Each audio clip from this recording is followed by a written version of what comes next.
¿Qué nivel de programa hemos tenido hoy día? Qué grandes invitados y qué grandes panelistas tenemos en este Comunicarte, un lujo detrás de otro. Recibimos ahora a Bárbara Negrón, nuestra panelista a estas alturas de opinión y cultura, investigadora, gestora cultural. Me encanta esto que pasa. Una de las voces más lúcidas y críticas cuando se trata de pensar las políticas culturales en Chile y América Latina. Ahora, eso es real, porque además a la Bárbara siempre la están invitando desde otros lugares de Latinoamérica para hacer análisis. Y por supuesto, además es la directora del Observatorio de Políticas Culturales. ¿Cómo estás, Bárbara? Bien, muchas gracias por tantas flores. No son flores, es dato duro. Es dato duro. Oiga, querida, nosotros hemos estado haciendo un camino, ¿no? Respecto a lo que eran las propuestas culturales de los candidatos que fueron a la primaria. Exacto. Eso ya es historia pasada. Eso ya fue. Claro, y ahora estamos con dos candidaturas que están reorganizándose. Exacto. Y comenzando a desplegarse, pero en cultura seguimos escuchando muy poquito. Seguimos escuchando el silencio. Claro, claro. Entonces, la llamada de hoy día tiene que ver con lo que sea que pase, quien sea quien llegue a la moneda, cuáles son los pilares fundamentales que deberían sostener cualquier política cultural que se precie de democrática, inclusiva y transformadora. Entonces, hablemos de eso, es como de lo que hay y hay que cuidar y de lo que todavía queda por desarrollar. Sí. Hoy quiero invitarte a recorrer la linda historia de la censura en Chile y la libertad de creación. Efectivamente, uno de los pilares de nuestras políticas culturales es la libertad de creación, actualmente, ¿no? Y es uno de los pilares en el mundo, o sea, mucho de lo que el Estado hace o deja de hacer en políticas culturales tiene que ver con proteger o no y de qué manera tú proteges la libertad de creación.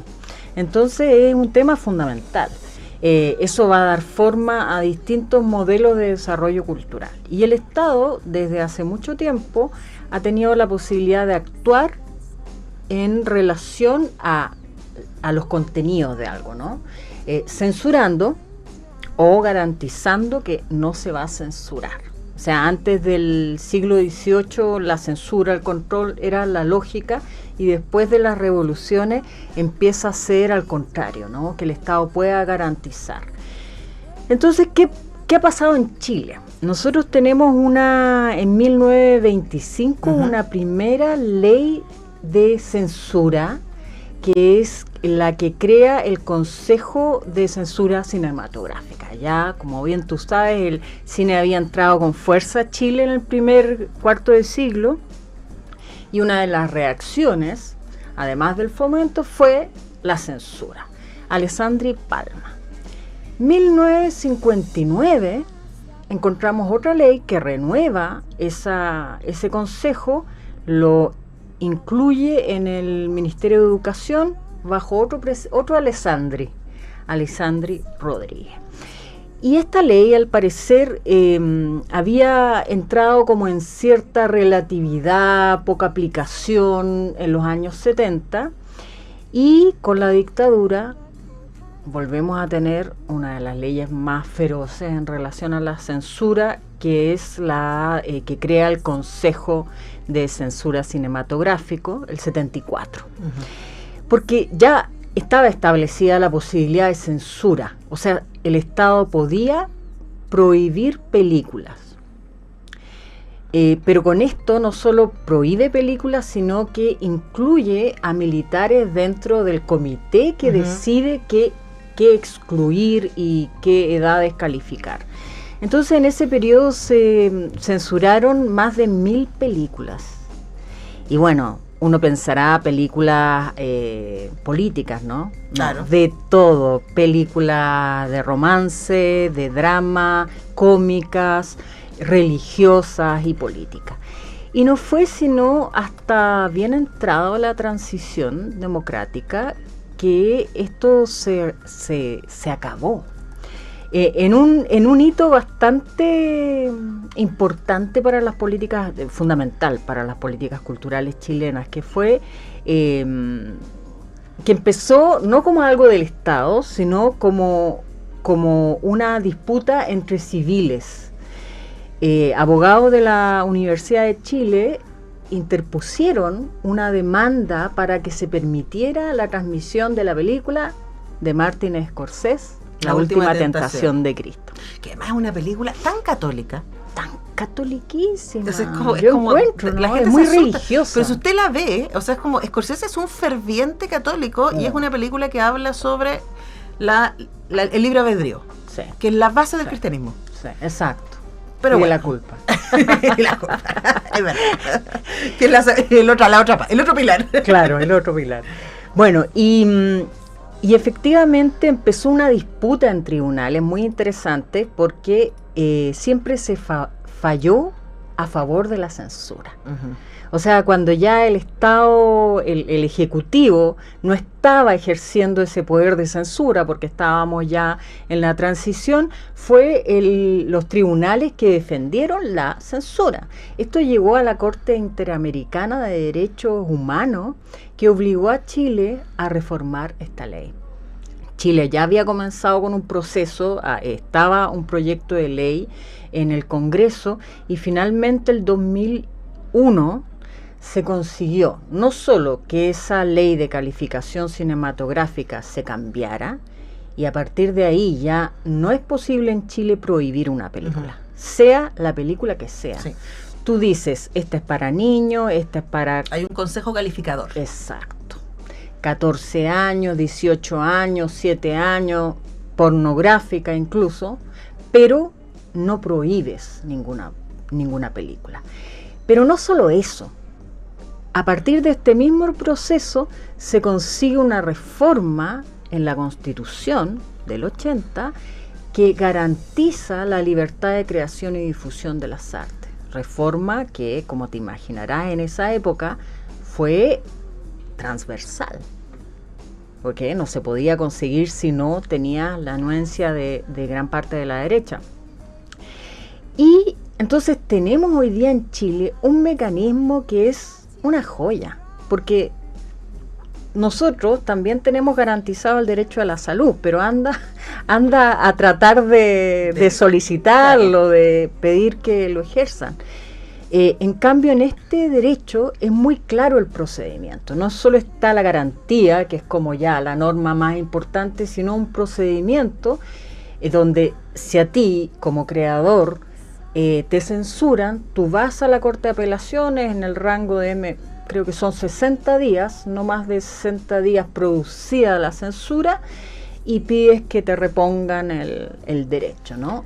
Y la mayoría de las veces ha fallado a favor del artista. Ya, pero ahí tengo dos observaciones. Dale. Una que vamos a ver cómo está también constituido el sistema judicial en un nuevo gobierno, porque ahí también tiene que ver con los criterios de los jueces y también, o sea, en los casos previos en donde las cortes apoyaron la censura era también por la constitución. Exacto. de esos mismos jueces. Claro. Entonces había un punto de vista. Y la otra cosa que va a ser interesante de observar tiene que ver, y que de hecho ya ha estado muy cuestionado, apareció ahí, es la censura, no es que la palabra no es censura. En Estados Unidos desde los años 20 hasta los años 60 estuvo esta cosa llamada el Código Hays, que es básicamente un código de producción. Entonces, para que a Hollywood no les censuraran las películas, se pusieron de acuerdo con la Iglesia Católica y grupos conservadores en los años 20 para desarrollar un código de producción donde hay un montón de cosas que no se iban a mostrar. Que simplemente no se hacía. Entre ellas, el ombligo. En serio. Britney Spears no hubiera podido sobrevivir a esa época. Por supuesto que no hubiese ningún tipo de difamación contra las imágenes religiosas, que el villano no ganara ni uno se pudiera identificar con su punto de vista, etcétera. Es una lista larga que pueden buscar ahí, busquen el Código Hays. Entonces, no había censura porque no se hacían películas censurables. Y ahí, buen punto. Y ahí yo creo que puede aparecer algo a observar, porque parte importante de la producción artística en Chile se hace con fondos públicos. Y hoy día se seleccionan a partir de grupos de expertos, que son grupos de pares, académicos, investigadores, que dicen estos proyectos según estos puntajes que tienen que ver con posibilidad, relevancia, la presentación, créannos, nosotros hemos presentado mucho, con la manera en que está ordenado, cuál es el significado, cuánto público va a llegar, etcétera. Eso se evalúan y finalmente son los que reciben financiamiento. Exacto. Pero podría entrar. Bueno, es que justamente el mismo principio de la libertad de creación es que al Estado, él es el que hace que busque mecanismos que garantice la no interferencia política en la creación. Son como del mismo principio. Está por una parte esta garantía constitucional y por otra una forma de entregar los recursos distinta. Entonces, algunos países consideran que la mejor manera de entregar recursos es simplemente dejar que los privados, que el mercado, que las donaciones culturales sean lo que marque qué se hace y qué no. Pero ahí hay una mirada ideológica súper clara. Exacto. Por ejemplo, ese en términos paradigmáticos sería Estados Unidos de hace un tiempo, digamos, ¿no? Que deja que el mercado y los donantes más o menos regulen. Ahí igual aparece una figura que en Chile tenemos poco, que es la idea del benefactor. Sí, por cultura, por un montón de razones, por falta de filantropía, etcétera. Pero por otra parte hay otros estados, que esto es lo que ya menos está en boga, que han optado por tener un control total de los medios de comunicación y a través de eso garantizar que no es el mercado el que determina, sino que el Estado. Y entre medio hay posiciones como la que nosotros hemos desarrollado, que es establecer esta distancia entre quienes deciden qué proyectos van a ser ejecutados y quiénes son las autoridades políticas. Para evitar justamente eso, porque claro, no es suficiente con una norma, con una ley, sino que tiene que adaptar todo el sistema a eso. Entonces eso práctico. Es lo que uno podría pensar que está en riesgo. De hecho, el Fondart, antes de la garantía de libertad de creación, porque ya se había creado a principios de los 90, y el Fondo del Libro, tenía ese mecanismo de distancia y le otorgaba al jurado la posibilidad de definir y resguardaba esa definición. Acuérdate el caso de Arturo Prat, que fue muy famoso. De la obra de teatro.